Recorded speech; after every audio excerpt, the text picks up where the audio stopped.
Hey everybody, welcome back to another video. My name is Michelle from Lunaleaf, and today we're going to propagate string of hearts using the butterfly method.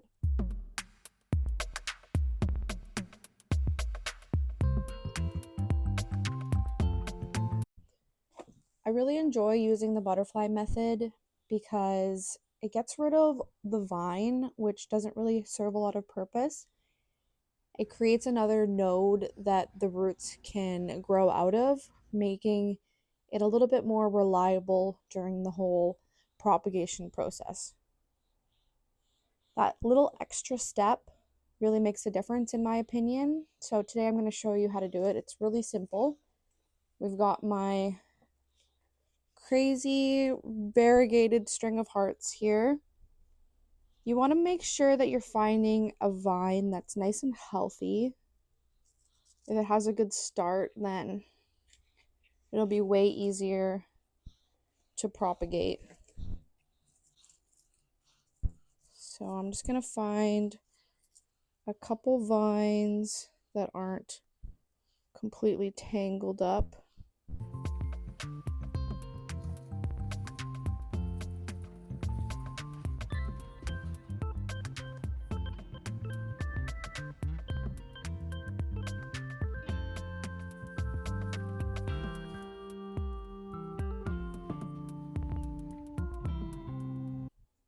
All right, we've got a nice little tiny strand here.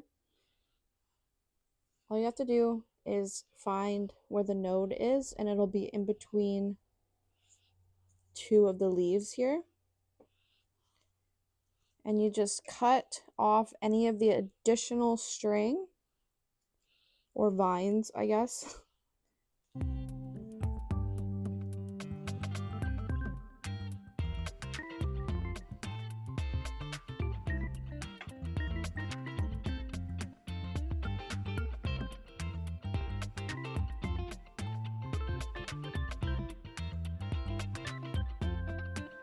It's called the butterfly method because, as you can see, the two little guys will fit on either side of the vine, and it looks like a little butterfly.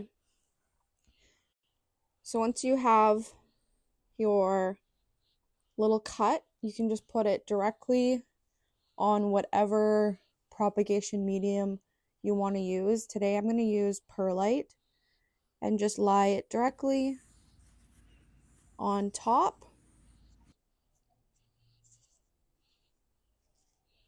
And you can fill up your whole container.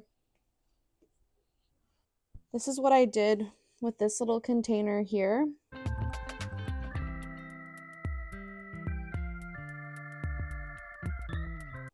And as you can see,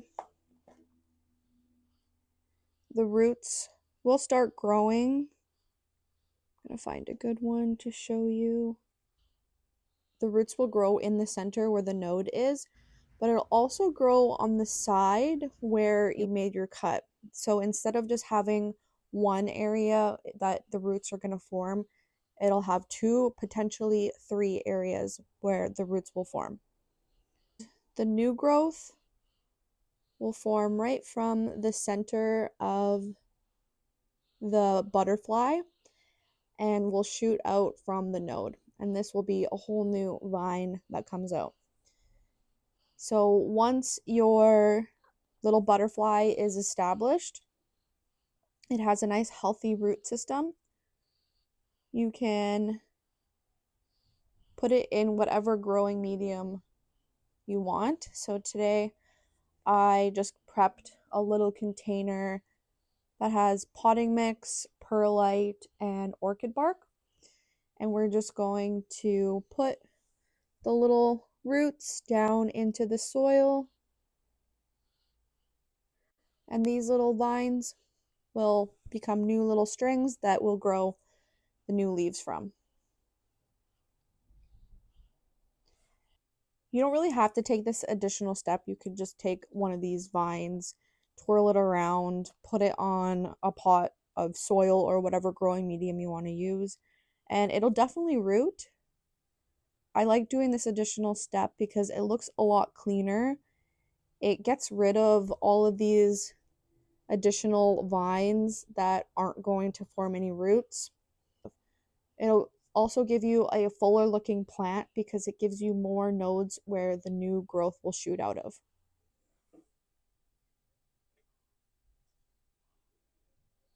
I'm just going to cut the rest of these little strands up and put them on top of the perlite.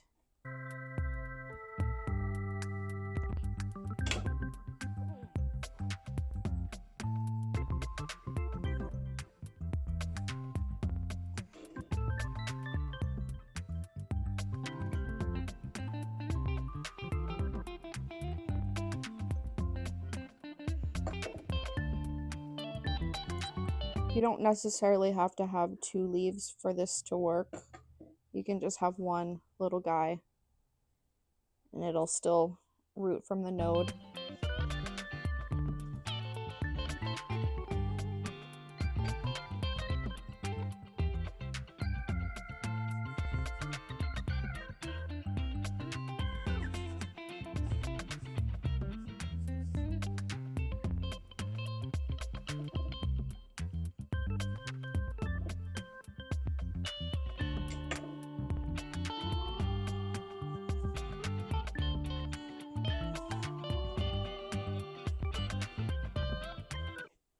And this is what it'll look like. You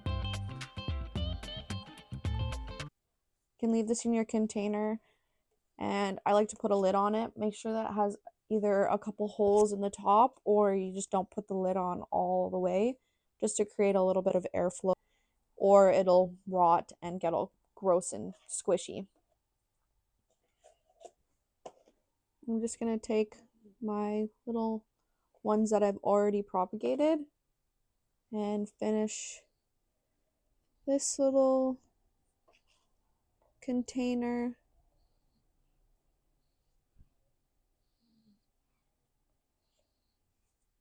String of Hearts roots are super delicate, so I don't try and take off the extra perlite when I put it into the soil.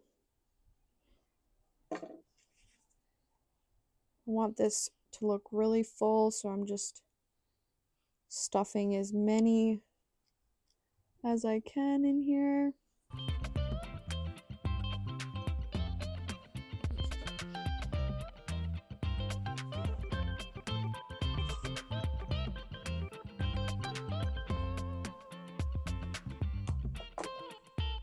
All right, and this is what it looks like. All these new vines will shoot out and eventually fall into this cascade motion like this guy here.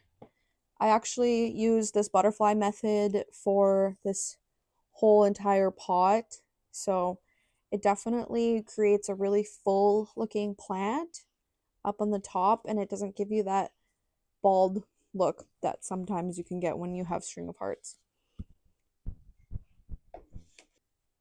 If you do have a plant that is bald looking, like there's a lot of bare spots on the soil, you can take your little props, the little butterflies, and put them into the soil to create a fuller looking plant.